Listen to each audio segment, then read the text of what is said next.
come from East Africa, so I spent practically my entire life there, at least, a better part of it. And about 10 years ago, I started thinking, well, this place that I know, that I'm so familiar with, is starting to not feel so familiar, I need to do something about this. What is it that I can do to be able to have an idea of how it smelled, what is it that will remind me of where I come from? And then I decided that the only way to explain what is happening today is to go back in time, to go back in history. So that's when the idea of going back into the East African coastline where everything started. The East African coastline is not one place, it's multiple places with multiple cultures, with multiple influences, whether those influences are because you were colonized by the Portuguese or invaded by the Omanis, or because the foreign policies of Russia or ex-USSR actually has still an impact on your country. It's all that basically creates evolution of a country and of an area. So that's what I did. That's kind of the essence of the project.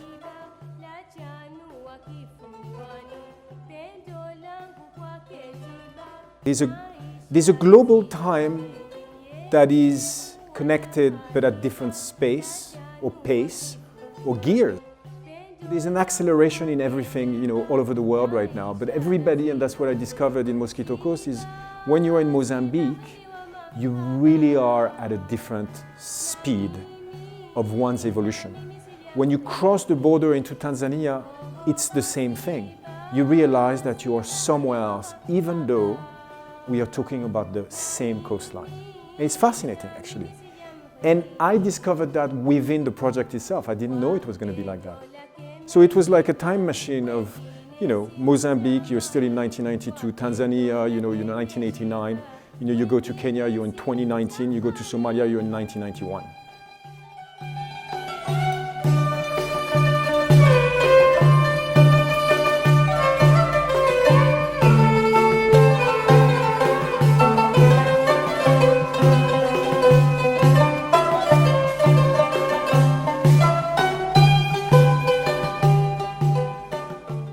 And the place where I come from is no longer the place where I come from. So it's very difficult to live with that. So it makes my identity even more difficult to explain. So I was born in Madagascar from a family that was born there also for many generations. I grew up in East Africa, I grew up in the Middle East, I studied in North America, I lived in Europe. So I guess that really truly makes me a citizen of the world in the sense that I can look at my own place, East Africa, with real critical eyes. I think this project really is about capturing the essence. It's like a novel, it's like capturing the essence of something. And the essence in this project is a smell for me, the smell of my childhood, the smell that makes me connect to where I come from, which is East Africa. And why this project is because I felt that the smell is going away because East Africa is being changed. It's changing so rapidly. It all starts from Maputo, going all the way north. And then, so Maputo in Mozambique, and then in Tanzania, crossing Tanga border, then going into Kenya, and Kenya, then you fly into Mogadishu in Somalia because you can't drive. It's like your history, whether it was good or bad, is your history. And you have to live with it. But more important, you have to learn from it. So if you erase whatever was, then what's next? Hopefully this exhibition and the book will add a little stone into better comprehension of understanding of mistakes we shouldn't repeat again.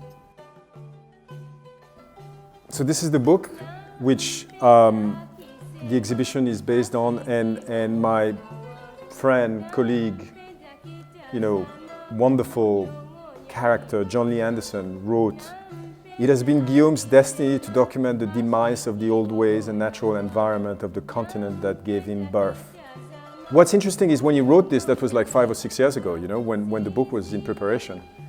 And the funny thing is that John Lee and I are working on a book together, again, where it is exactly that again. It's like my first book, which was called Le Mal d'Afrique, by the way, also deals with that sort of no man's land of the in-between. So I guess when he says it was my destiny, I guess he's right, because I think I keep repeating myself into the work that I tend to be pulled and interesting by, to photograph and to talk about and to write about, is those places that are in transition, those places that those places that had a meaning until a certain point, and then suddenly they don't, So it's almost being part of a book, of an history book, where you are in the pages rather than reading the pages, You're in there because I think the world is in a moment of its history globally right now where everything is changing so fast. So I think it's nice to pause, and photography allows that, I think, through a book or through an exhibition, is to pause and look and reflect and say, this is what it looked like 10 years ago. This is how it looked like 5 years ago. Where are we now, A bit lost, I would say.